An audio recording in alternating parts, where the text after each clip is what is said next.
Hello dear students. आज के इस वीडियो में हम डिस्कस करने वाले हैं क्लास 10 के मैथ सब्जेक्ट से related chapter number 1 real numbers पर बेस्ड 30 मोस्ट इंपॉर्टेंट क्वेश्चन जो एग्जाम में आ सकते हैं। सेकेंडरी एग्जामिनेशन 2025 से रिलेटेड प्रत्येक चैप्टर से रिलेटेड क्वेश्चंस के लिए मैंने अलग अलग वीडियो बनाए हुए हैं, तो आप वो वीडियो देख सकते हैं। 30 इंपॉर्टेंट क्वेश्चन इस चैप्टर के जो हैं वो आपको बोर्ड एग्जाम में काफ़ी हेल्प करेंगे।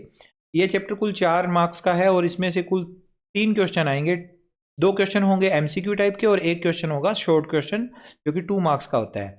एमसीक्यू टाइप के क्वेश्चन सारे 1-1 मार्क्स के होते हैं। आइए हम इस वीडियो को आगे कंटिन्यू करते हैं। फर्स्ट क्वेश्चन है HCF of 16 and 24 is. 16 and 24 का एचसीएफ फाइंड करना है। तो एचसीएफ फाइंड करना कैसे सोल्व करना होता है, इसे हमें 16 के और 24 के प्राइम फैक्टर करने पड़ेंगे। 16 के प्राइम फैक्टर होते हैं 2 इंटू 2 इंटू 2 इंटू 2 और 24 के प्राइम फैक्टर होते हैं 2 into 2 into 2 into 3। Prime factor आप साइड में अगर नहीं करने आते हैं तो प्राइम फैक्टराइजेशन मेथड से निकाल सकते हो। मैंने डायरेक्ट यहाँ पर अप्लाई करे हैं। अब हमें इन दोनों संख्या का क्या निकालना है, एचसीएफ निकालना है। Highest common factor, common factor हमने देखना है इसमें से। तो देखो पहला कॉमन फैक्टर इसमें 2 है, दोनों में आ रहा है। एक और कॉमन फैक्टर भी हमें 2 मिल गया, दोनों में है। एक और कॉमन फैक्टर भी हमें मिल गया 2। इसके अलावा कुछ और कॉमन फैक्टर हमें नहीं मिला, तो 2 का कॉमन फैक्टर मिला है हमें 3 टाइम। अब इनका मल्टीप्लाई करेंगे, 2 इंटू 2 4, 4 इंटू 2 8। 8 हमारा आंसर आ गया। HCF of 16 and 24 is 8। तो राइट आंसर हो गया इसका फर्स्ट ऑप्शन 8। आगे अगला important question second, LCM of 21 and 35 is. इसमें क्वेश्चन में हमें एलसीएम फाइंड करना है। तो लास्ट क्वेश्चन की तरह ही हमें इस क्वेश्चन को सोल्व करना है। प्राइम फैक्टर करेंगे हम पहले 21 के और उसके बाद 35 के। तो 21 के प्राइम फैक्टर होते हैं 3 इंटू 7 और 35 के प्राइम फैक्टर होते हैं 5 इंटू 7। अब हमें इसका एलसीएम फाइंड करना है। तो एलसीएम ऑफ 21 और 35 इज, अब एलसीएम फाइंड करने का मेथड आपको पता ही होगा। हमें इसके अंदर फैक्टर देखने होते हैं। सबसे छोटा फैक्टर 3 का है। 3 इसमें 1 टाइम आया हुआ है 21 में और इसमें नहीं है, तो 3 को 1 टाइम लिखेंगे। 5 35 में 1 टाइम है, बाकियों में कहीं नहीं है, तो इसका मतलब 5 भी एक बार लिखा जाएगा। और 7 के फैक्टर देखो, 7 यहाँ 1 टाइम है 21 में और 35 में भी 1 टाइम है, दोनों में इक्वल टाइम है। 1 टाइम है तो 1 टाइम लिखा जाएगा। अब इनका हमें कर लेना है मल्टीप्लाई। 3 5 जा 15, 15 7 जा 105। 105 इसका राइट आंसर है और ऑप्शन नंबर सी हो गया हमारा करेक्ट आंसर। इसके बाद अगला question, question number 3, HCF of 2 consecutive even number is. HCF of 2 consecutive even number, even number 2 4 6 8 10 और कंसेक्यूटिव मतलब लगातार होने चाहिए। Product of both number, first option है, सेकंड ऑप्शन है 1, थर्ड ऑप्शन है 2 and fourth and last option है product of both numbers by 2, product of both numbers divided by 2। तो इस क्वेश्चन में आप देखो हमारे पास इसका अगर हम रफ वर्क करें थोड़ा सा, कंसेक्यूटिव नंबर जो होते हैं 2 4 6 8 10, ये कंसेक्यूटिव इवन नंबर है। इनमें से कोई भी 2 नंबर हम सिलेक्ट कर लेते हैं। जैसे ये मैंने 6 और 8 को सिलेक्ट कर लिया। 6 और 8 दोनों कंसेक्यूटिव इवन नंबर है, तो 6 के फैक्टर अगर करेंगे तो 2 इंटू 3 आएगा और 8 के फैक्टर करेंगे तो 2 इंटू 4 आएगा। तो हर बार हमें एक कॉमन फैक्टर इसमें 2 का मिलेगा। ठीक है, 2 इसमें कॉमन मिलना है, चाहे 8 और 10 को देख लो, चाहे 2 और 4 को देख लो, 4 और 6 को देख लो, हर बार हमें 2 का एक फैक्टर कॉमन मिलेगा। इसलिए इसका जो एचसीएफ होगा वो क्या होगा, एचसीएफ हो जाएगा हमारा इस क्वेश्चन के लिए 2। 2 हमारा इस क्वेश्चन का राइट आंसर होगा, तो ऑप्शन इसमें से सी ऑप्शन करेक्ट हो गया। नेक्स्ट क्वेश्चन करते हैं इसका अगला, fourth question, HCF of 2 number is 1। HCF of 2 number is 1, both the number will B. हमारे पास 2 नंबर्स हैं, दोनों का एचसीएफ हाईएस्ट कॉमन फैक्टर क्या है, 1 है। तो दोनों नंबर्स क्या होंगे वो बताना है। तो प्राइम नंबर्स होते हैं ये consecutive, positive integer, consecutive, odd numbers या ऑल ऑफ द अबव, ये 4 ऑप्शन है।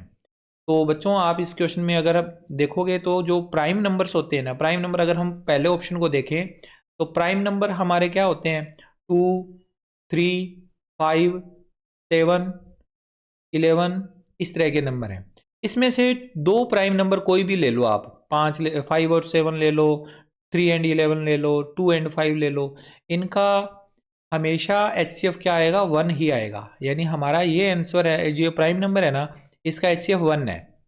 बाकी के ऑप्शन पे अगर हम देखें तो conjunctive positive integer, conjunctive positive integers कौन से होते हैं, पॉजिटिव इंटीजर्स जैसे 1, 2, 3, 4, 5, 6 एंड सो ऑन, ये हमारे पॉजिटिव इंटीजर्स है। इसमें से दो कंजक्टिव नंबर लेने हैं हमने, कंजक्टिव नंबर जैसे मैंने ये 3 और 4 ले लिया, आप 5 और 6 या 8 और 10, 8 और 9 ऐसे कोई भी दो कंजक्टिव नंबर लोगे। अब इनके अगर HCF देखोगे तो 3 और 4 में तो कुछ कॉमन आ ही नहीं रहा, 4 एंड 5 में भी कुछ कॉमन नहीं है, 6 और 7 में भी नहीं है, 10 और 11 में भी कुछ कॉमन नहीं है। तो जब कुछ कॉमन नहीं आ रहा है तो उसका HCF भी क्या होता है, 1 होता है। तो इसका HCF भी हमारा क्या आया, इसका HCF भी 1 आया, इसका HCF भी कितना आया, 1 आया, दोनों का 1 1 आ गया। थर्ड क्वेश्चन है कंजक्टिव ओड नंबर्स, थर्ड इसका ऑप्शन, कंजक्टिव ओड नंबर्स कौन से होते हैं, 1, 3, 5, 7, 9, 11, 13 एंड सो ऑन। इसमें से दो कंजक्टिव नंबर लेने हैं, तो कंजक्टिव नंबर जैसे मैंने 9 और 11 ले लिए, आप अपनी मर्जी के कोई भी दो सिलेक्ट कर सकते हो। इनका अगर HCF भी देखोगे तो 9 और 11 किसी भी टेबल में कॉमनली नहीं आते। इसका मतलब क्या हुआ कि इनका जो HCF होगा वो भी क्या होगा, 1 होगा। इनका HCF भी क्या हुआ, 1। तो प्राइम नंबर्स हो चाहे कंजक्टिव पॉजिटिव इंटीजर्स हो चाहे कंजक्टिव ओड नंबर्स हो, सबके HCF 1 होते हैं। तो अकॉर्डिंग क्वेश्चन हमारा देखो, HCF of two number is 1, both the number will be, तो वो नंबर दोनों क्या हो सकते हैं, प्राइम नंबर भी हो सकते हैं, कंजक्टिव पॉजिटिव इंटीजर्स भी हो सकते हैं और कंजक्टिव ओड नंबर्स भी हो सकते हैं, यानी तीनों ऑप्शन सही है। तो लास्ट वाला जो फोर्थ ऑप्शन है, ऑल ऑफ द अबव, ये हमारा राइट आंसर हो गया, इस पे हम टिक करेंगे।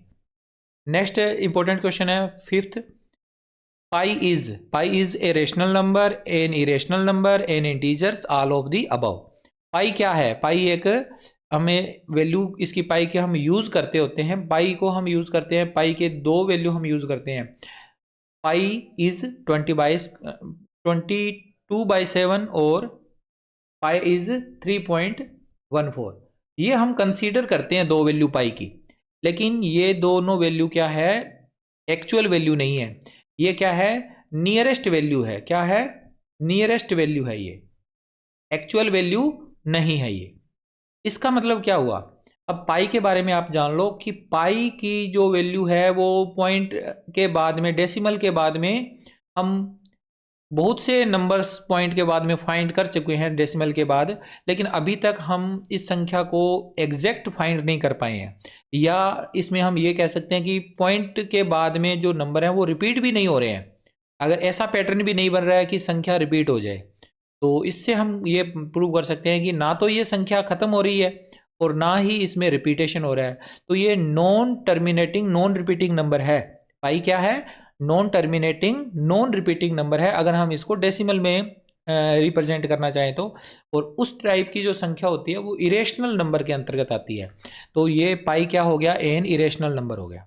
ये वैल्यू हम यूज जरूर कर लेते हैं, लेकिन ये पाई की वैल्यू हम कैलकुलेशन के लिए यूज करते हैं, पाई का हमें एग्जैक्ट मान आज तक नहीं पता चला, इसलिए पाई एक इरेशनल नंबर के हिसाब से माना जाता है। अगला छठा इंपॉर्टेंट क्वेश्चन है, the sum of power of prime factor of 196 is. हमें प्राइम फैक्टर करने हैं 196 के, और फिर उसके बाद इसके जो पावर्स बनेंगी प्राइम फैक्टर की, उनका सम फाइंड करना है। तो बहुत ही अच्छा क्वेश्चन है ये, एग्जाम में आने वाला क्वेश्चन है। 196 के हमें प्राइम फैक्टर करने हैं, तो इसको थोड़ा रफ वर्क हमें करना पड़ेगा। प्राइम नंबर है हमारे पास, प्राइम फैक्टराइजेशन करना पड़ेगा इसका। 2 से डिवाइड करेंगे तो ये आ जाएगा 98, 98 में 2 का डिवाइड होगा 49, 49 में 7 का डिवाइड होगा 7, और 7 में 7 का डिवाइड होगा 1। तो हमारे पास प्राइम फैक्टर हो गए 196 के 2 इंटू 2 इंटू 7 इंटू 7। तो इसको हम लिखेंगे 2 की पावर 2 इंटू 7 की पावर 2।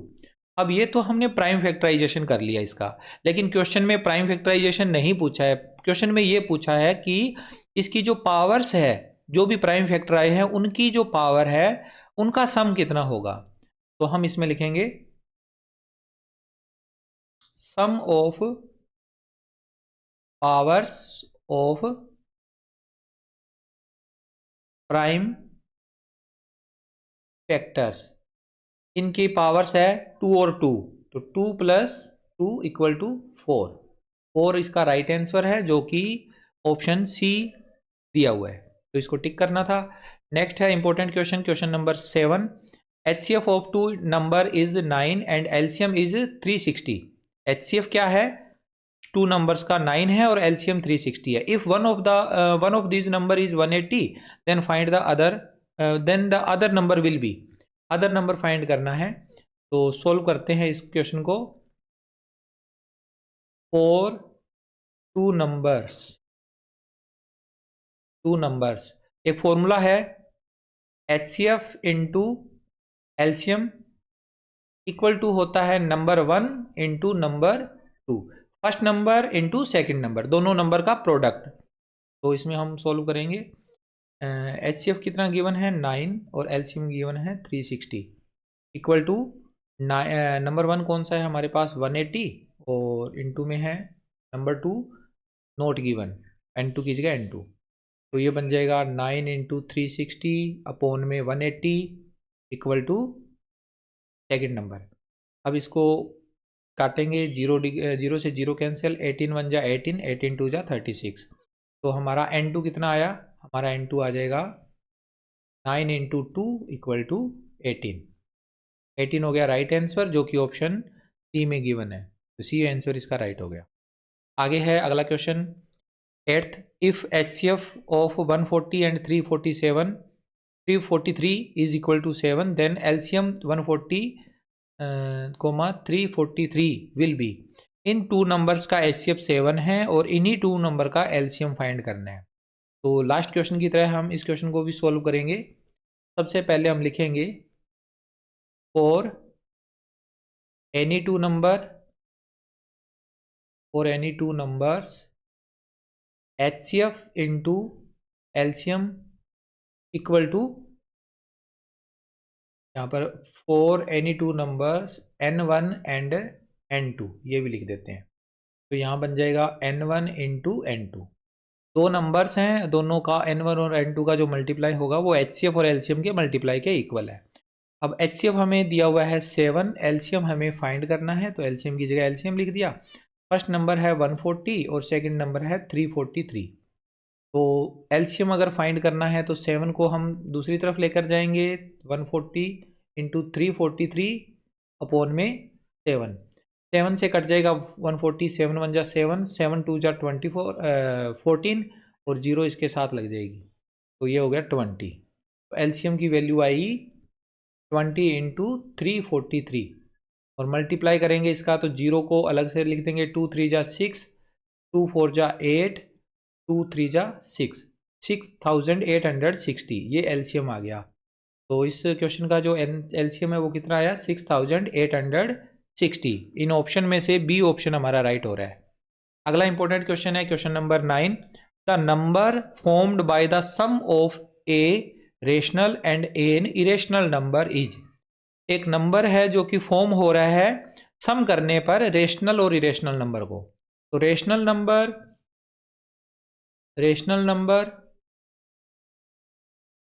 और प्लस में इरेशनल नंबर। रेशनल और इरेशनल नंबर अगर हम सम करते हैं तो क्या फॉर्म होता है, क्या बनता है? तो इसका आंसर है इरेशनल नंबर। सम करेंगे, चाहे आप सम कर लो, चाहे मल्टीप्लाई कर लो, चाहे आप सब्ट्रैक्ट कर लो या डिवाइड कर लो, रेशनल और इरेशनल नंबर के बीच में चारों ही आप इसमें कैलकुलेशन कर लो, चाहे जोड़ की, चाहे घटाव की, चाहे गुणा की, चाहे भाग की, मल्टीप्लाई, डिवाइड, सब्ट्रैक्ट और एडिशन। रेशनल और इरेशनल नंबर के बीच में लगने पर जो आंसर आएगा वो क्या आएगा? इरेशनल नंबर ही आएगा। तो इसका राइट आंसर क्या हुआ? Irrational number. इसका आंसर हो गया इरेशनल नंबर। तो इन ऑप्शन में से an irrational number, B option हमारा राइट है। आगे इसके बाद 10th question, which of the following is not an irrational number. इनमें से कौन सा नंबर है जो इरेशनल नहीं है, इरेशनल नहीं होना चाहिए?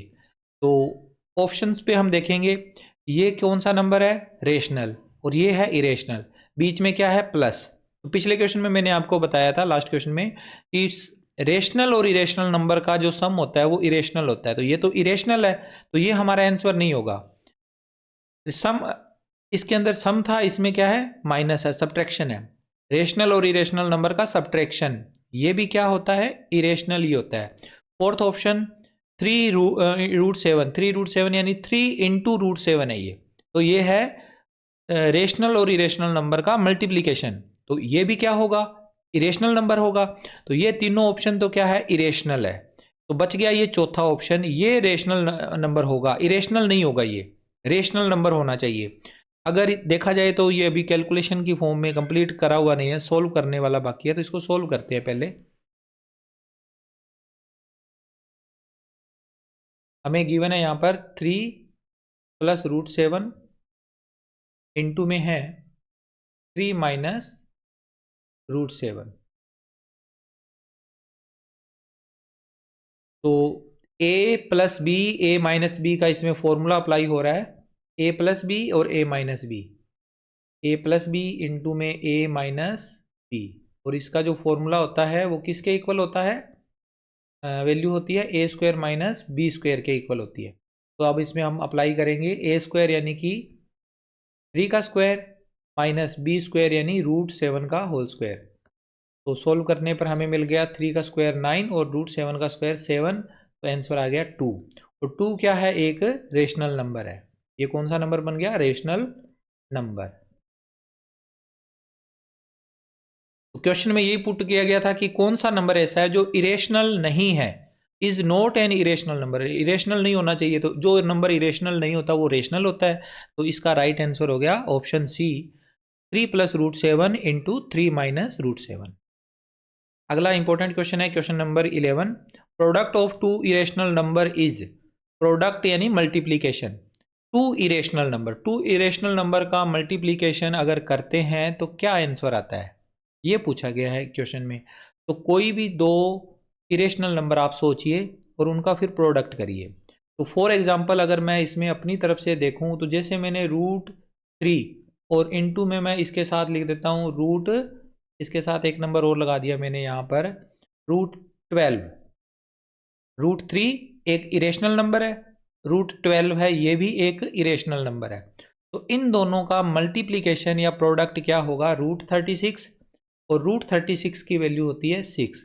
तो ये कौन सा आंसर आ गया, रेशनल नंबर आ गया। ये कौन सा आ गया, रेशनल। ठीक है, ये कैसी वैल्यू आई, रेशनल आ गई। बट अगर अपने √3 के साथ अगर √2 का मल्टीप्लाई करें, √2 और √3 दोनों ही क्या है, इरेशनल है। अगर इनका प्रोडक्ट करेंगे तो इनका प्रोडक्ट आएगा √6। अब √6 आगे सोल्व नहीं हो सकता, इसकी वैल्यू नहीं निकल सकती। तो इसका मतलब ये कौन सा नंबर हो गया, इरेशनल हो, ये हो गया इरेशनल नंबर। तो दोनों ही मतलब इसके अंदर कंडीशन बनी है कि रेशनल भी आंसर आ रहा है, इरेशनल भी आ रहा है। हमारे पास ऑप्शन में है कि दो इरेशनल नंबर का प्रोडक्ट करने पर क्या आएगा, एक रेशनल नंबर आएगा, एक इरेशनल नंबर आएगा, एक रेशनल और इरेशनल नंबर आएगा। इसके आगे यहाँ पर आई लगाना है, इरेशनल नंबर ये लिखा हुआ है। तो इरेशनल नंबर आएगा और एक रेशनल और इरेशनल नंबर आएगा, या इनमें से कुछ नहीं आएगा। तो हमारे पास दो आंसर आ रहे हैं, रेशनल भी आ रहा है, इरेशनल भी आ रहा है। तो यानी सी ऑप्शन जो कि लिखा हुआ है, ए रेशनल नंबर और ए इरेशनल नंबर, ये करेक्ट हो गया आंसर। ओके, आगे है question number 12। Product of two identical irrational number is, identical यानी एक दूसरे के सेम होने चाहिए। उन दोनों का प्रोडक्ट करें, अगर दोनों इरेशनल नंबर है, आइडेंटिकल भी है वो दोनों, तो उनका प्रोडक्ट क्या होगा, ए रेशनल नंबर होगा, एक इरेशनल नंबर होगा, और एक रेशनल और इरेशनल नंबर होगा, या नन ऑफ दीज होगा। तो ऑप्शन तो पिछले क्वेश्चन की तरह ही है चारों, लेकिन क्वेश्चन में थोड़ा सा फर्क आ गया। इससे पहले 11वें क्वेश्चन में क्या था, 11th क्वेश्चन में product of two irrational number था। अब इसमें एक वर्ड नया यूज हो गया, आइडेंटिकल। आइडेंटिकल यानी सिमिलर, सिमिलर अगर इरेशनल नंबर है तो उनका प्रोडक्ट क्या होगा। तो इसको भी हम सॉल्व करके समझते हैं। सिमिलर यानी √3 इंटू √3, तो ये बन जाएगा √9, और √9 का स्क्वायर रूट खोलेंगे तो क्या बनेगा, 3 बन जाएगा। जैसे √5 एक इरेशनल नंबर है, √5 का √5 से मल्टीप्लाई करेंगे तो √25, तो √25 का आंसर आ जाएगा 5। तो ये भी तो रेशनल आया है, दोनों ही रेशनल आए हैं ना, ये रेशनल है, ये भी रेशनल है। तो क्या इसका आंसर रेशनल होना चाहिए? नहीं बच्चों, इसका आंसर रेशनल नहीं होगा, इरेशनल भी आ सकता है। कुछ केस ऐसे भी हैं, जैसे अब मैंने पीछे बात करी थी कि √3+1, ये क्या है, एक इरेशनल नंबर है। ये इरेशनल है, ये रेशनल है, तो दोनों का सम करेंगे तो आंसर क्या आएगा, एक इरेशनल नंबर आएगा। तो ये एक इरेशनल नंबर है, और इसके साथ इसका आइडेंटिकल √3+1, अगर मैं इसका मल्टीप्लाई करूंगा तो क्या आंसर आएगा, इसका करेंगे तो ये a+b का होल स्क्वायर बन रहा है, तो ये बन जाएगा a² यानी √3 का होल स्क्वायर, और प्लस में 2ab यानी 2√3, और लास्ट में 1। अब √3 का स्क्वायर 3 प्लस 2√3 और प्लस का 1, 3 और 1 4 प्लस 2√3। अब ये आंसर आया, इसको सोल्व करने पे आइडेंटिकल नंबर था, इरेशनल था, लेकिन जब हम इनका प्रोडक्ट करते हैं तो आंसर आता है 4 + 2√3, और ये रिजल्ट कौन सा है, इरेशनल नंबर का वैल्यू है, लिखा हुआ है ये इरेशनल है ये। तो देखो कभी कभी तो केस ऐसा बनता है कि आइडेंटिकल नंबर में रेशनल आ जाता है, और कभी ऐसा भी हो सकता है कि इरेशनल भी आता है। तो हम फिर किस कंक्लूजन पर पहुंचे कि हम ये अकेला आंसर सेलेक्ट नहीं कर सकते कि ये रेशनल नंबर होगा, हम ये भी नहीं कह सकते कि इरेशनल होगा। तो थर्ड ऑप्शन एक तरह से हमारे लिए सही लिखा हुआ है कि ए रेशनल और इरेशनल नंबर। तो ये हमारा राइट आंसर होगा कि रेशनल भी हो सकता है, इरेशनल भी हो सकता है। आगे इसके बाद नेक्स्ट क्वेश्चन करते हैं, question number 13। For any rational number p/q, एक रेशनल नंबर है p/q के लिए, what is the true statement given below. True statement कौन सी है इन चारों में से? तो first, p and q are integers, p and q are क्या है, इंटीजर्स है, p और q दोनों इंटीजर्स है, तो ये सही है। रेशनल नंबर के लिए p और q का इंटीजर होना जरूरी है। दूसरा, q नॉट इक्वल टू 0, तो ये तो आप ही जानते ही हैं कि अगर हम p/q की फॉर्म में अगर कोई भी वैल्यू रखते हैं तो q नॉट इक्वल टू 0 होता ही होता है, q की वैल्यू कभी 0 नहीं होती, तो q नॉट इक्वल टू 0 है, ये भी सही है। p एंड q आर को प्राइम, p एंड q का जो वैल्यू है वो को प्राइम भी होनी चाहिए आपस में। अब को प्राइम क्या होता है, को प्राइम का मतलब होता है आपस में ये किसी टेबल से कटते नहीं है। जैसे 3/5 ये क्रो प्राइम, सॉरी को प्राइम है ये, और 4/7 ये भी को प्राइम है, 9/11 ये भी को प्राइम है। लेकिन अगर मैं 6/8 कहूं तो ये को प्राइम नहीं है, को प्राइम नहीं है, क्योंकि 6 और 8 आपस में 2 की टेबल से कटते हैं। जैसे 5/15 ये को प्राइम नहीं है, 5 के टेबल में आते हैं ये, तो ये भी को प्राइम नहीं है। 7/14 ये 7 के टेबल से कटते हैं, तो ये को प्राइम नहीं है, कटने नहीं चाहिए किसी टेबल से। तो तीनों स्टेटमेंट हमारे ट्रू हैं, p और q इंटीजर्स होते हैं, q का मान 0 नहीं होता, p और q को प्राइम होते हैं, तीनों सही है। इसका मतलब जो फोर्थ लिखा हुआ है ना, ऑल ऑफ दी अबव, ये हम टिक करेंगे, ये हमारा राइट ऑप्शन है। अकेले इस पे टिक नहीं कर सकते, ना इस पे कर सकते, ना इस पे कर सकते, तीनों पे करना है, तो इसका मतलब चौथा option all of the above लिखा हुआ है, ये हम टिक कर लेंगे। आगे इसके बाद 14th क्वेश्चन है, HCF ऑफ 65 एंड 117 इज, इन दोनों संख्याओं का हमें HCF फाइंड करना है, 65 का और 117 का। तो बहुत ही इजी क्वेश्चन है ये तो, प्राइम फैक्टराइजेशन मेथड से हम कर सकते हैं। 65 के फैक्टर करने हैं और 117 के भी करने हैं। तो 65 के फैक्टर करते हैं हम साइड में। 65 सबसे पहले ये 5 से डिवाइड होगा, 5 से डिवाइड करेंगे तो 13 आएगा, 13 में 13 का डिवाइड होगा तो 1 आ जाएगा। सिमिलरली अगर हम 117 को देखें तो ये 3 से डिवाइड होगा, पहले 3 से डिवाइड करेंगे तो 3 और 9 39 आया, 39 में फिर 3 का डिवाइड होगा 13 आएगा, और 13 में 13 का ही डिवाइड होगा तो 1 आ जाएगा। तो इस तरह से 65 के फैक्टर हो गए 5 × 13, और 117 के फैक्टर हो गए 3 × 3 × 13, ये आ गए हमारे पास। अब हमें इनका निकालना है HCF। क्या निकालना है HCF किसका, 65 और 117 का। HCF में हमें कॉमन देखना होता है, तो ये देखो 13 और 13 दोनों में कॉमन आ रहा है, इसके अलावा और कुछ कॉमन है नहीं, तो इसका आंसर आ जाएगा 13। 13 इज राइट आंसर।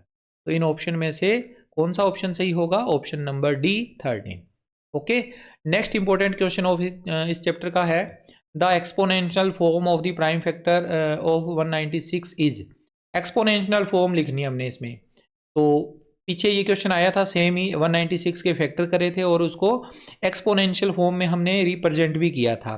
तो हम इसको सोल्व करते हैं, इसको सोल्व कर लेते हैं क्वेश्चन को। सबसे पहले 196 के अगर वहाँ आपको याद है तो पता होगा, 2 को 2 बार मल्टीप्लाई किया था और 7 को 2 बार मल्टीप्लाई किया था। तो ये है 196, 2 इंटू 2 इंटू 7 इंटू 7, और इसको हमने एक्सपोनेंशियल फॉर्म में लिखना है। तो 2 टू दी पावर 2 और 7 टू दी पावर 2।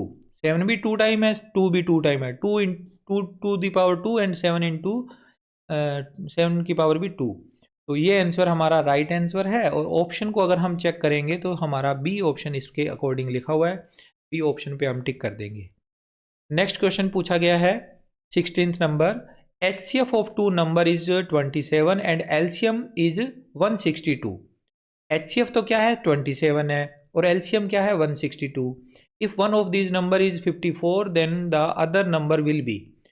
तो इस क्वेश्चन को भी हम वो स्टेटमेंट, हमारे पास एक फॉर्मूला है, उस फॉर्मूले का यूज़ करके कर सकते हैं।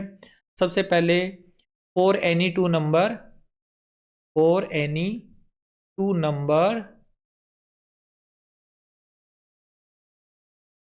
N1 एंड N2, दो नंबर है हमारे पास N1 और N2, इनके लिए HCF इंटू LCM इक्वल होता है किसके, N1 into N2, N1 into N2 के इक्वल होता है। तो HCF of two number is 27 and LCM is 162। और N1 हमें गिवन है, फर्स्ट नंबर है 54 और सेकंड नंबर हमें फाइंड करना है। अब इसको हम क्रॉस मल्टीप्लाई या इसका करेंगे, इधर लेकर आएंगे 162, 27 इंटू 162 अपॉन में आ जाएगा 54। अब इसको काटेंगे, 27 1 जा 27, 27 2 जा 54, 2 से ये फिर 162 कटेगा, 81 आ जाएगा यहाँ। और इक्वल में इसके क्या था, N2 बचा हुआ था यहाँ। तो इससे हमें N2 की वैल्यू मिल गई, N2 इक्वल टू 81। 81 इस क्वेश्चन का आंसर आ गया। सेकंड नंबर क्या आ गया 81, ऑप्शन ए करेक्ट हो गया। नेक्स्ट इसमें अगला इंपॉर्टेंट क्वेश्चन है HCF ऑफ 144 एंड 198 इज। इसका HCF फाइंड करना है। तो इस क्वेश्चन में एक चीज़ थोड़ा सा अपने को लिखनी है, हमारे पास जो ऑप्शन दे रखे हैं ना, इन ऑप्शन में एक गड़बड़ी है, एक क्वेश्चन चेंज करना पड़ेगा अपने को। इस क्वेश्चन में राइट आंसर हमें नहीं दिया हुआ, तो राइट आंसर मैं यहाँ पर नोट कर देता हूँ। इसका ये जो 3 है ना, ये 3 नहीं है, यहाँ ओनली 6 है इसमें, ठीक है। अब इसका राइट आंसर क्या होगा देख लेते हैं, सोल्व करते हैं। हमारे पास दो नंबर्स हैं, कौन कौन से, एक तो है 144 और दूसरा है 198। इनके हम प्राइम फैक्टर करके फिर HCF फाइंड करेंगे। तो 144 के प्राइम फैक्टर करो और 198 के भी प्राइम फैक्टर करो। तो अलग अलग करके देख लेते हैं। 144 के प्राइम फैक्टर, 2 से डिवाइड करा 72, 2 से फिर डिवाइड हुआ 36, 2 से डिवाइड करा 18, 18 को 2 से डिवाइड किया 9, 9 को 3 से डिवाइड किया 3, 3 को 3 से डिवाइड किया 1। ये तो आगे 144 के।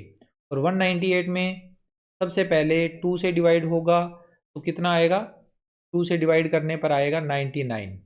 99 में 2 का डिवाइड किया, 2 का डिवाइड नहीं होगा सॉरी, 3 का डिवाइड करेंगे 33, 33 में 3 का डिवाइड करेंगे 11, और 11 में 11 का ही डिवाइड होता है। तो ये आ जाएगा हमारे पास 2 कितने टाइम है 144 में, 4 टाइम, 4 टाइम 2 और इनटू में 2 टाइम 3, और 198 में 2 1 टाइम है, 3 2 टाइम है और 11 1 टाइम है। अब हमें फाइंड करना है इसका HCF दोनों नंबर्स का। HCF में हमें कॉमन देखनी होती है संख्या, 2 इसमें 1 टाइम कॉमन है और इसके अलावा एक 3 भी कॉमन आ रहा है 1 टाइम।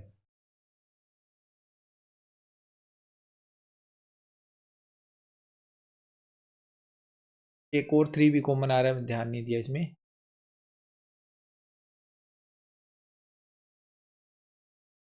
तो इसका मतलब क्या हुआ, इस क्वेश्चन के अंदर हमारे पास एक 2 कॉमन है, 2 3 कॉमन है। तो इसका राइट आंसर हो जाएगा 3 इंटू 3 9, 9 इंटू 2 18, 18 हो जाएगा इसका राइट आंसर।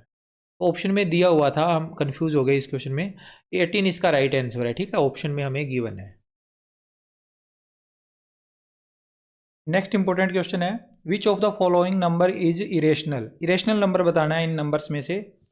तो देखो 2√3 एक रेशनल और इरेशनल नंबर का प्रोडक्ट है, मल्टीप्लीकेशन है, तो ये एक इरेशनल नंबर है। √3 - 5 ये इरेशनल और इरेशनल नंबर के बीच में सब्ट्रैक्शन है, तो इसका मतलब ये भी एक इरेशनल नंबर है। √3 + √2 दोनों का प्लस किया हुआ है, सम किया हुआ है, तो ये भी एक इरेशनल नंबर है। तो तीनों ही इरेशनल नंबर है। तो लास्ट हमारा फाइनल आंसर क्या होगा, ऑल ऑफ दी अबव, ये हमारा ऑप्शन हो गया इसमें राइट। नेक्स्ट इंपॉर्टेंट क्वेश्चन है, if A is a prime number then √a is. A जो है वो एक प्राइम नंबर है, तो √a क्या होगा। ए एक प्राइम नंबर है। प्राइम नंबर कौन कौन से होते हैं, 2, 3, 5, 7, 11, 13, इस तरह के जो नंबर होते हैं वो प्राइम नंबर होते हैं, जिनके केवल दो ही फैक्टर होते हैं, एक तो खुद नंबर और एक उसकी वो जो 1 होता है वो सबका ही फैक्टर होता है। इन नंबर्स के और हम फैक्टर नहीं कर सकते। इन नंबर्स में से अगर हम √a करेंगे तो √a क्या करेंगे तो क्या बनेगा, √2, √3, √5, √7, इस तरह से नंबर बनेंगे। ये सारे नंबर किस में आते हैं, प्राइम नंबर में आते हैं, रेशनल में आते हैं, इरेशनल में आते हैं और कैन नॉट डिटरमाइन। तो ये सारे नंबर क्या है, इरेशनल नंबर है। √3 भी इरेशनल है, √2 भी इरेशनल है, √5 भी इरेशनल है, √7 है इरेशनल है, सारे इरेशनल नंबर है। तो एन इरेशनल नंबर ये हमारा राइट आंसर हो जाएगा। इसके बाद अगला क्वेश्चन है, HCF of 2 consecutive number A and B is. HCF of 2 consecutive number A and B is. Consecutive number है 2, कंसेक्यूटिव नंबर कैसे सोल्व करेंगे इसे, कंसेक्यूटिव नंबर जैसे 1, 2, 3, 4, 5, 6, 7 ये होते हैं। अब इस क्वेश्चन के अंदर हमें लिखा हुआ है ए और बी दो कंजेक्टिव नंबर है, ए और बी।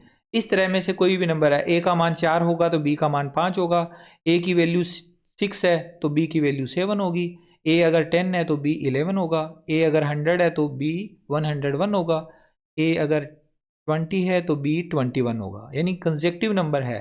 तो दो कंजेक्टिव नंबर के बीच में कॉमन फैक्टर तो कुछ आता नहीं है, कॉमन फैक्टर उसमें हमेशा क्या होता है, 1 होता है।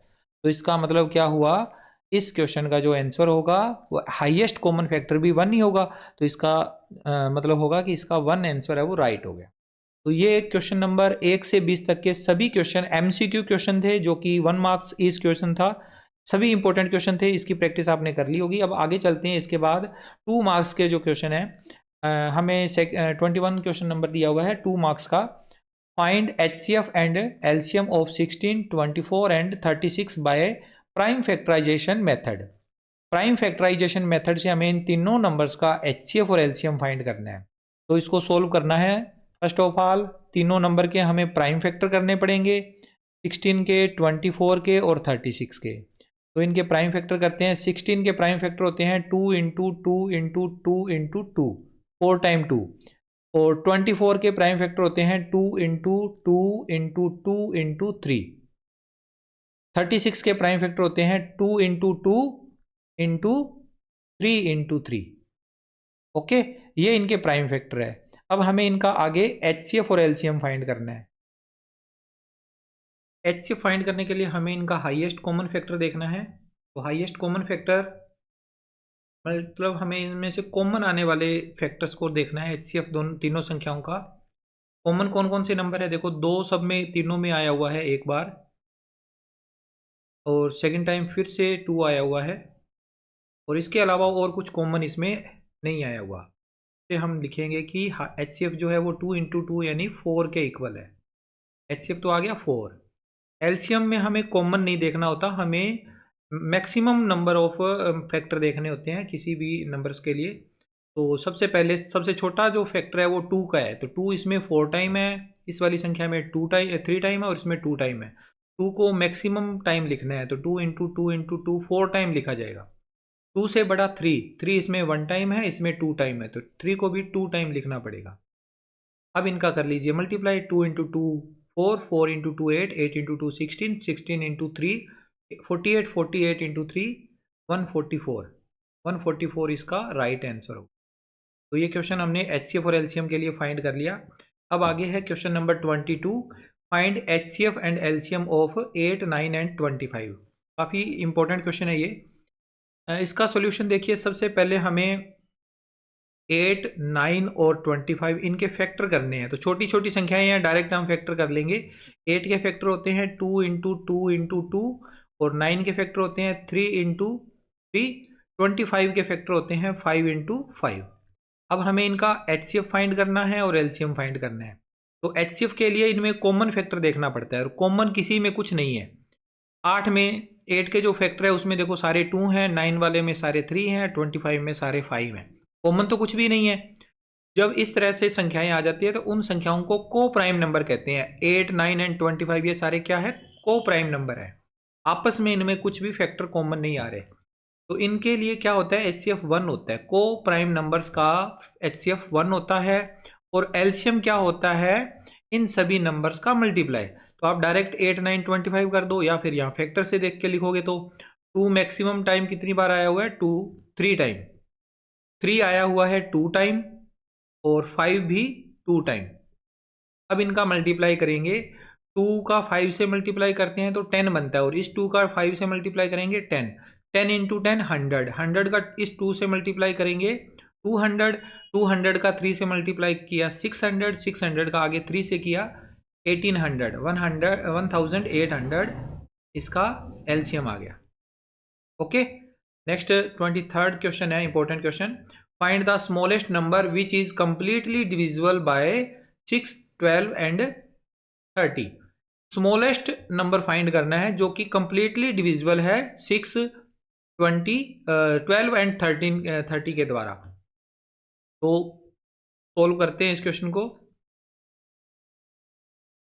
सबसे पहले देखो, इस क्वेश्चन के अंदर हमें स्मॉलेस्ट नंबर फाइंड करना है। स्मॉलेस्ट नंबर का मतलब हमें LCM फाइंड करना है इन संख्याओं का, 6 का, 12 का और 30 का। इनके हमें प्राइम फैक्टर करने पड़ेंगे।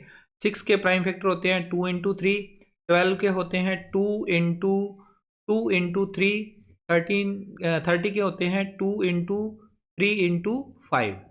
अब हमें डिजायर्ड जो नंबर है हमारा, जो हमें डिजायर्ड नंबर है जो हमें फाइंड करना है, तो वो नंबर क्या होगा, LCM होगा इनका। LCM of 6, 12 and 30।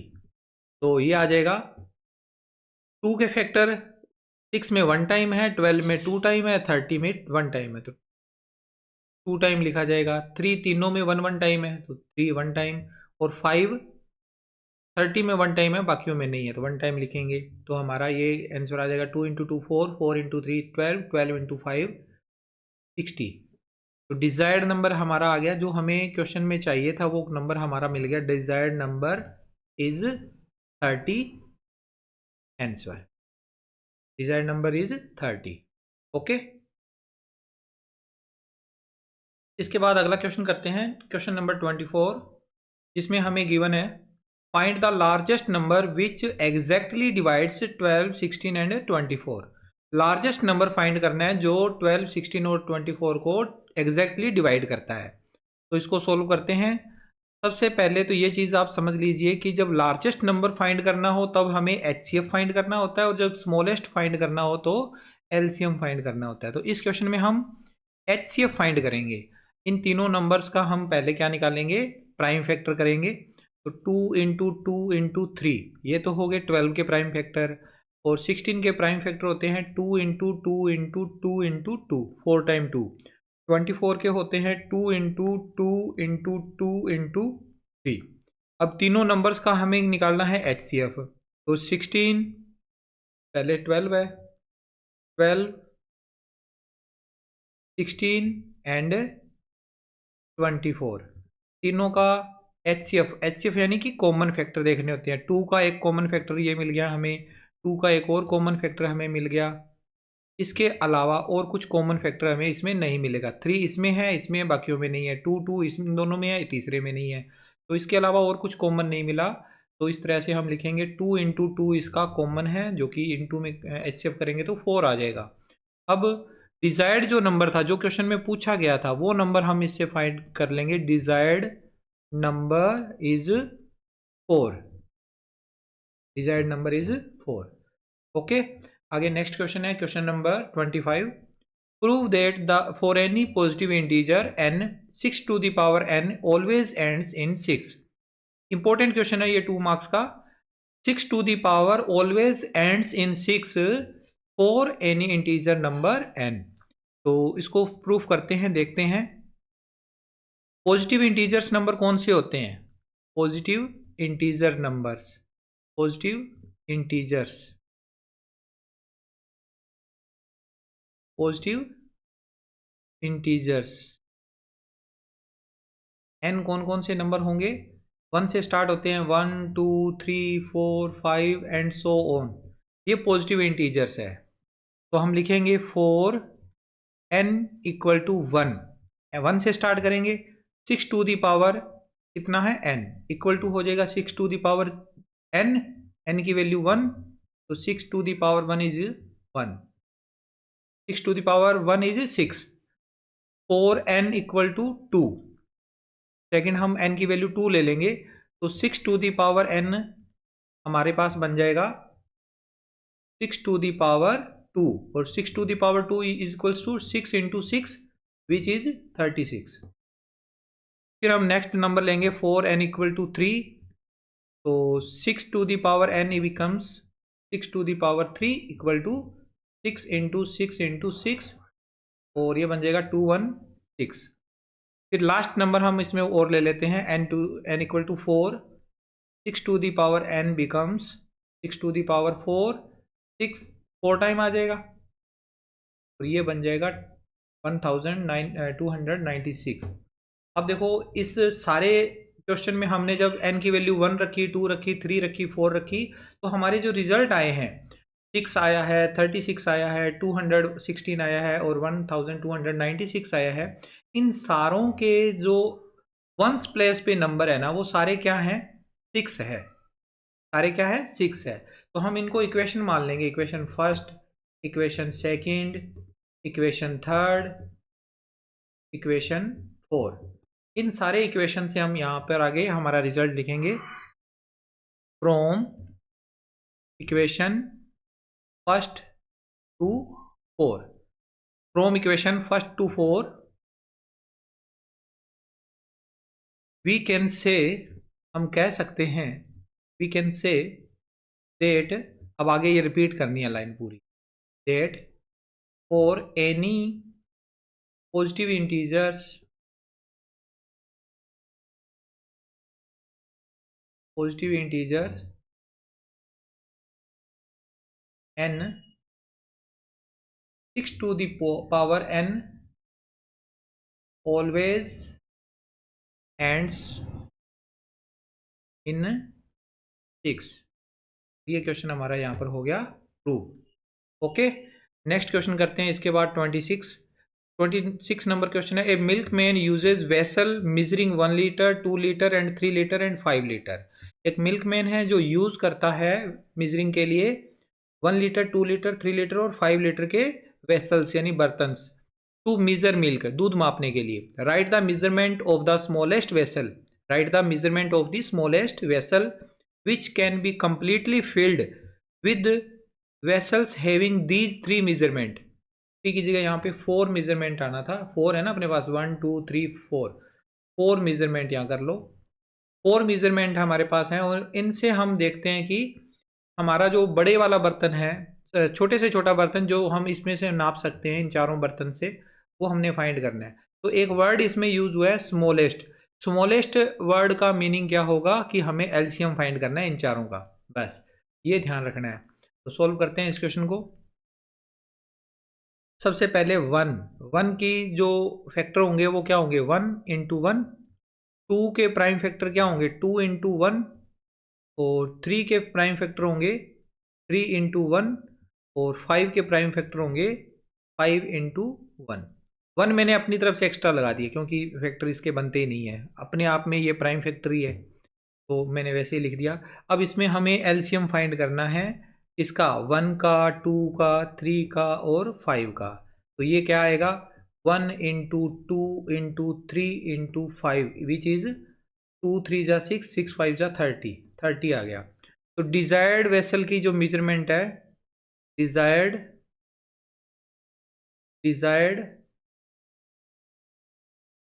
Measurement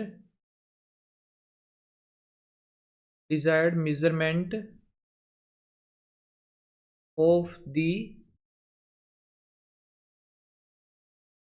vessel, या ऐसे भी लिख सकते थे measurement of the desired vessel is कितना आ गया 30 लीटर। 30 लीटर्स का वो होगा बर्तन जिसको हम 1 लीटर के वेसल से भी फिल कर सकते हैं, 2 लीटर के वेसल से भी फिल कर सकते हैं, 3 लीटर के वेसल से भी फिल कर सकते हैं और 5 लीटर के वेसल से भी कंप्लीटली फिल कर सकते हैं। ओके, ये 26 नंबर क्वेश्चन था। अब आगे है 27, 28, 29 और 30। ये 2-3 क्वेश्चन जो हैं ये हमारे इरेशनल नंबर को प्रूव करने वाले क्वेश्चन है, तो इन क्वेश्चंस को भी अपने देख लेते हैं। 27 नंबर क्वेश्चन है prove that √3 is an irrational number. √3 एक इरेशनल नंबर है, ये हमने प्रूव करना है। 2 मार्क्स का ये क्वेश्चन है, पेपर के अंदर ये क्वेश्चन लगभग आता होता है इस तरह का एक क्वेश्चन।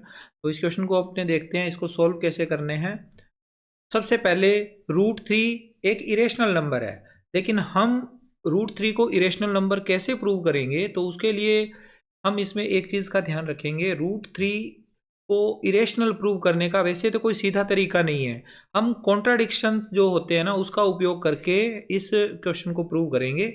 तो हम पहले स्टार्टिंग में ये लिखेंगे बाय कॉन्ट्राडिक्शन। कॉन्ट्राडिक्शन के अंदर क्या करना होता है, पहले हम किसी संख्या को, जैसे अब इसको इरेशनल प्रूव करना है, तो ये इरेशनल है या नहीं है इसको हम प्रूव करने के लिए जो संख्या इरेशनल नहीं होती उसके हिसाब से हम इस संख्या को मानेंगे। पहले हम मान लेंगे कि ये इरेशनल नहीं है, इरेशनल नहीं है यानी कि ये रेशनल है। अब जब इरेशनल संख्या हमने इसको नहीं माना, हमने इसको रेशनल मान लिया और आखिर में जाते जाते अगर हम हमारा जो स्टेटमेंट है वो इनकरेक्ट प्रूव हो जाए, हमारा स्टेटमेंट है वो रॉन्ग प्रूव हो जाए, तब हम क्या कहेंगे कि हमने जो शुरू में इसको रेशनल माना था ना वो हमारा रॉन्ग हो गया। इसका मतलब हम वहां पर गलत थे, हमने गलत मान लिया इसे। तो हमारी उस गलती को सुधार कर हम लिखेंगे कि ये इरेशनल नंबर बन गया। ऐसा हम इसमें कॉन्ट्राडिक्शन में करते होते हैं। तो हम बाय कॉन्ट्राडिक्शन हम इसमें लिखेंगे, by contradiction we assume √3 is a rational number. हम इसको क्या प्रूफ मान रहे हैं, एज्यूम कर रहे हैं, रेशनल नंबर प्रूफ एज्यूम कर रहे हैं। √3 is a rational number. We can write √3 in p/q form. अगर ये रेशनल नंबर है तो हम इसे p/q की फॉर्म में लिख सकते हैं। तो हम इसमें मान लेंगे इसे √3 इक्वल टू a/b। हमने a/b मान लिया, p/q की फॉर्म में इसको लिख दिया। और इसके आगे हमें एक चीज़ और नोट करनी है, यहाँ पर अगर ये रेशनल नंबर होता है तो b नॉट इक्वल टू 0 होता है और a एंड b आर को prime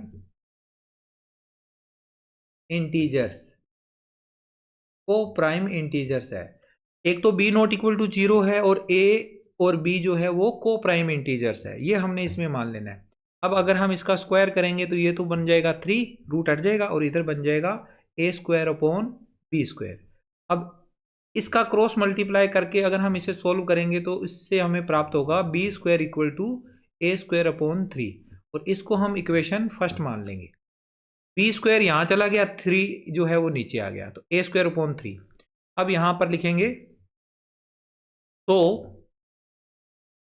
a² is divisible bye a² is divisible by 3। Hence a is also divisible, अगर ए स्क्वायर डिविजिबल हो रहा है 3 से तो ए भी क्या होगा, डिविजिबल होगा 3 से। ठीक है, ये एक थ्योरम है कि अगर किसी संख्या का जो स्क्वायर है वो अगर कोई अदर नंबर से डिवाइड हो रहा है तो इसका मतलब जो नंबर होगा वो खुद भी उस नंबर से डिविजिबल होगा।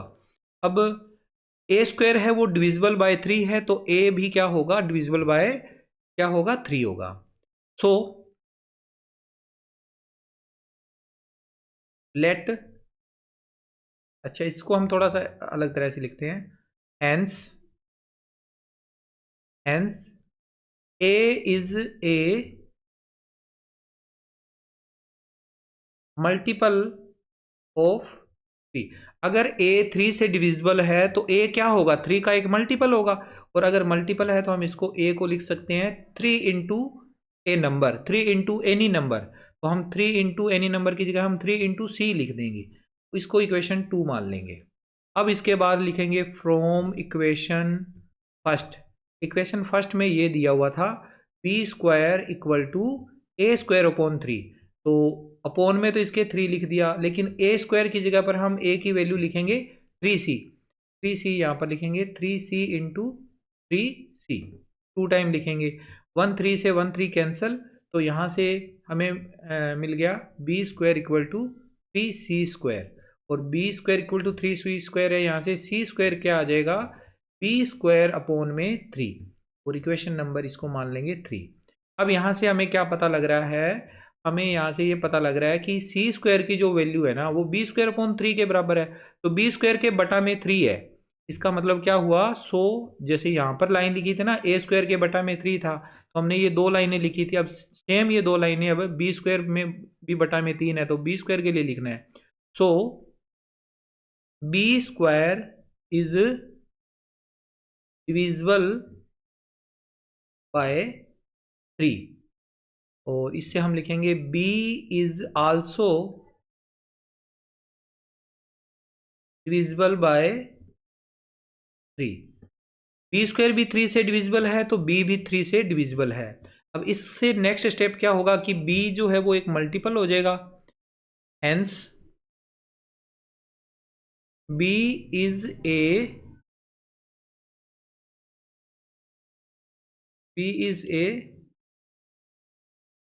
मल्टीपल ऑफ 3, मल्टीपल ऑफ 3 हो गया, that is p equal to 3 into a number, 3 into a number तो हम 3d मान लेंगे, और इसको इक्वेशन 4 मान लिया। अब इसके अंदर हमने देन शुरू में हमने √3 को माना था a upon b, a upon b माना था, तो a की वैल्यू तो आई है 3c, और b की वैल्यू हमने बीच में यूज करी है 3d, तो a अपॉन बी को हमने 3c अपॉन 3d लिख दिया। लेकिन हमने शुरू में ये कहा था कि a और b तो क्या है, को प्राइम है, और यहां पर क्या हो रहा है, a और b के अंदर से तो कॉमन फैक्टर आ रहा है 3, तो यहां लिखेंगे hence a and b have a common factor 3, इनके बीच में कॉमन फैक्टर है 3। ओके, इससे हम क्या कह सकते हैं कि a and b are not a coprime numbers, ये दोनों को प्राइम नंबर्स नहीं है। तो इसका मतलब क्या हुआ, आवर एज्यूमेशन, हमने शुरू में एज्यूमेशन किया था √3 as a rational number gone wrong, ये रॉन्ग हो गई, तो इससे हम क्या लिखेंगे, √3 इज एन इरेशनल नंबर, √3 क्या हो गया, एक इरेशनल नंबर हो जाएगा, और ये हमारा क्वेश्चन यहां पर प्रूफ हो गया। ओके। नेक्स्ट क्वेश्चन है 28th number question. 27th question अभी अपने कर लिया है कंप्लीट, जिसका लास्ट आंसर था इसमें कि √3 को इरेशनल प्रूव करना था, वो हमने कर लिया। अब इसके बाद अगला क्वेश्चन जो 28th नंबर है उसमें पूछा गया है कि prove that 2√5 is an irrational number. तो सिमिलर अपने लास्ट क्वेश्चन की तरह इसको प्रूव करेंगे, सोल्व करते हैं। सबसे पहले हम इसको एज्यूम करेंगे कॉन्ट्राडिक्शन के द्वारा, लिखेंगे by contradiction we assume we assume 2√5 is a rational number. ये क्या है? एक रेशनल नंबर है। ठीक है,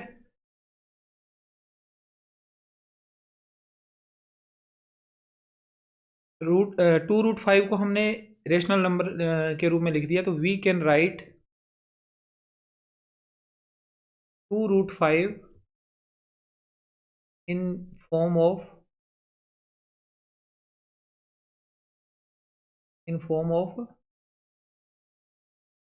p/q। ठीक है, अगर ये रेशनल नंबर है तो हम इसे p/q की फॉर्म में लिख सकते हैं। तो लेट कर लेंगे हम इसमें 2√5 is equals to a/b। a/b की फॉर्म में हम इसको लेट कर रहे हैं। तो इसके साथ में हमें ये भी लिखना पड़ेगा कि b नॉट इक्वल टू 0 है, और a एंड b जो है वो दोनों क्या है? a एंड b आर को प्राइम इंटीजर्स है, को प्राइम इंटीजर्स है। स्क्वायर करेंगे इसका, तो ये स्क्वायर करने पे ये बन जाएगा 2 का स्क्वायर 4 और 5 √5 का स्क्वायर 5, तो 5 और 4 का multiply 20 is equals to a² / b², और यहाँ से आ जाएगा b² इक्वल टू a² / 20। इसको इक्वेशन फर्स्ट मानेंगे और यहाँ लिखेंगे सो a² इज डिविजिबल बाय 20, और अगर a² डिविजिबल बाय 20 है तो a is also divisible by 20। Hence लिखेंगे इसमें a is a multiple of 20, और अगर ये मल्टीपल है 20 का तो a को हम लिख सकते हैं 20c, इक्वेशन 2। अब इसके बाद नेक्स्ट इसमें फ्रॉम इक्वेशन 1 से हम यूज करेंगे b² इक्वल टू था a²/20, तो a की वैल्यू है 20c को 2 टाइम लिखेंगे और अपॉन में लिख देंगे इसके 20। 120 से ये 20 कैंसिल हो गया, तो हमारे पास यहाँ से आ जाएगा b² is equals to 20c², और इससे हम लिखेंगे कि c² इक्वल टू है p² अपॉन में 20, इक्वेशन नंबर 3। अब b² जो है उसके बटा में 20 है, इसका मतलब अब आगे जो स्टेप होगा वो होगा कि b² है वो divisible by 20, b² is divisible by 20। अगर b² 20 से डिविजिबल है तो b is also divisible by 20। तो इससे हमें पता चलेगा कि b is a multiple of 20। इससे हम लिख सकते हैं b equal to 20d, equation 4। Then हमारे पास जो शुरू में नंबर था 2√5, उसको हमने एज्यूम किया था a/b, और a/b में हम a की वैल्यू लिखेंगे 20c और b की वैल्यू 20d। तो यहाँ पे लिखेंगे hence a and b have common factor of 20। ए और बी के अंदर दोनों में क्या है? कॉमन फैक्टर आ रहा है 20 का। इसका मतलब क्या है? ए व बी यानी a and b are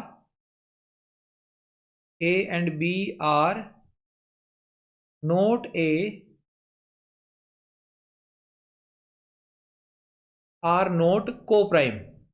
note coprime numbers. अगर ये को प्राइम नंबर्स नहीं है तो इसका मतलब क्या हुआ, 2√5 can not be A rational number. अगर को प्राइम नहीं है तो इसका मतलब वो रेशनल नंबर नहीं हो सकता 2√5 रेशनल नंबर। अगर ये रेशनल नंबर नहीं है इसका मतलब क्या हुआ, ये इरेशनल होगा। 2√5 is an irrational number. Okay, और इस तरह से क्वेश्चन हमारा ये प्रूव हो गया। नेक्स्ट अपना अगला क्वेश्चन करते हैं, question number 29। Prove that 1/√2 is an irrational number. 1/√2 क्या है, वो एक इरेशनल नंबर है, ये हमने प्रूव करना है। सोल्व करते हैं इस क्वेश्चन को। पहले हम कॉन्ट्राडिक्शन का यूज करेंगे, by contradiction. By contradiction we assume, हम एज्यूम करते हैं 1/√2 इज ए रेशनल नंबर। हम इसको एक रेशनल नंबर के रूप में एज्यूम कर रहे हैं। It can be, it can be written, इसको लिखा जा सकता है इन फॉर्म ऑफ p/q। तो लेट कर लेंगे इसे, late 1/√2 is equals to a/b, और यहाँ पर b नॉट इक्वल टू 0 है, और a एंड b आर को प्राइम, ये दोनों क्या है, को प्राइम है। तो स्क्वायर करेंगे इसका तो 1/2 आ जाएगा, और इधर आ जाएगा a²/b²। क्रॉस मल्टीप्लाई करेंगे तो यहाँ से आएगा a² equal to b²/2। Cross multiply करके सोल्व करेंगे तो इस बार उल्टा हो जाएगा, b² इधर a² का गुना 2 से, तो 2 चला जाएगा बटा में, या सीधा कह सकते हैं कि b² यहाँ आ गया और बटा में 2 बराबर में a²। तो यहाँ से b² के बटा में 2 आ गया इस बार, तो यहाँ से लिखेंगे तो b² इज डिविजिबल बाय 2, और अगर b² 2 से डिविजिबल है तो b is also divisible bye 2। b जो है वो भी 2 से डिविजिबल है, और यहां से हम कह सकते हैं कि b is a multiple of 2। और अगर b 2 का मल्टीपल है तो b को हम लिख सकते हैं 2 इंटू सी, इक्वेशन नंबर 2। फिर हम लिखेंगे from equation 1, from equation 1। Equation 1 है हमारे पास ये a² इक्वल टू b²/2, तो b का मान है 2c, 2c का स्क्वायर है तो 2c 2 टाइम आ जाएगा, 2c इंटू 2c और अपॉन में 2, 2 से ये 2 कैंसिल हो गया, तो a² इक्वल टू आ गया 2c², और 2c² से हम लिखेंगे इसको आगे, a² इक्वल टू है 2c², तो यहाँ से आ जाएगा c² इक्वल टू आएगा यहाँ पर a²/2, इक्वेशन नंबर 3। अब इसके लिए हम लिखेंगे a² डिविजिबल बाय 2 और a is also divisible bye 2, a is a multiple of 2 और a इक्वल टू 2d। अगले स्टेप में हम लिखेंगे तो a² इज डिविजिबल बाय 2। अगर a 2 से डिविजिबल है तो a is also divisible bye 2, और यहां से हम लिखेंगे a is a multiple of 2, और मल्टीपल है 2 का तो a को हम लेट कर लेंगे 2d, ये हमने लेट कर लिया इक्वेशन 4। ओके, अब यहां से हम लिखेंगे देन हमारे पास शुरू में था 1/√2 जिसको हमने माना था a/b, a की वैल्यू 2d और इधर है 2c, तो यहां लिखेंगे hence a and b have common factor of 2। a और b दोनों ही क्या कर रहे हैं कि कॉमन फैक्टर है इन दोनों में 2 का। और इसके बाद हम लिखेंगे आगे, अगर a और b में कॉमन फैक्टर है तो a and b are not coprime, ये दोनों क्या है, को प्राइम नंबर्स नहीं है, को प्राइम नंबर्स नहीं है। तो अगर ये को प्राइम्स नंबर नहीं है तो 1/√2 can not be A rational number. 1/√2 can not be A rational number. क्यों नहीं है? क्योंकि ये को प्राइम नहीं है इसलिए। तो इसका मतलब क्या हुआ, 1/√2 इज एन इरेशनल नंबर। ये क्वेश्चन भी हमारा यहाँ पर हो जाता है प्रूफ। आई होप आपको सवाल समझ में आया है। आगे इसके बाद अगला क्वेश्चन है क्वेश्चन नंबर 30, जिसमें हमसे पूछा गया है इफ HCF ऑफ 135 और 225 इक्वल टू है 45 देन फाइंड LCM 135 और 225। इन दोनों का HCF दे दिया, इन दोनों का हमें LCM फाइंड करना है। इजी क्वेश्चन है, ये भी हम सोल्व कर सकते हैं। सोल्व करते हैं क्वेश्चन को। दो नंबर्स का HCF और LCM में रिलेशन हमें पता ही है। For any two numbers A and B, दो नंबर कोई भी ले लो A एंड B, तो उसके लिए क्या होता है, HCF इंटू LCM। दोनों का जो मान होगा वो A और B के मल्टीप्लीकेशन के बराबर होगा। HCF हमें 45 दिया हुआ है, LCM हमें गिवन नहीं है। फर्स्ट नंबर 135 है और सेकंड नंबर 45 है। तो LCM अगर फाइंड करना है तो 135 इंटू 45 अपॉन में 45। एक मिनट, अपने गलत कर दिया यहाँ पे। सेकंड नंबर हमारा 45 नहीं है,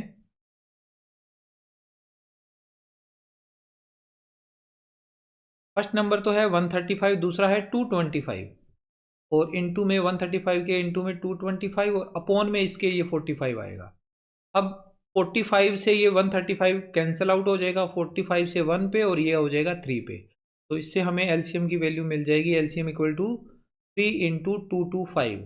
और LCM की वैल्यू आएगी दोनों नंबर्स की, इनका जब हम मल्टीप्लाई करेंगे तो 675 राइट आंसर हो जाएगा। तो इस तरह से हमने टोटल 30 क्वेश्चन जो मोस्ट इंपॉर्टेंट क्वेश्चन थे इस चैप्टर में से वो हमने फाइंड कर लिए हैं, उनका सोल्यूशन भी आपको बता दिया है। आई होप आपको एक एक क्वेश्चन अच्छे से समझ में आया है। मिलते हैं नेक्स्ट वीडियो में। Take care, bye bye.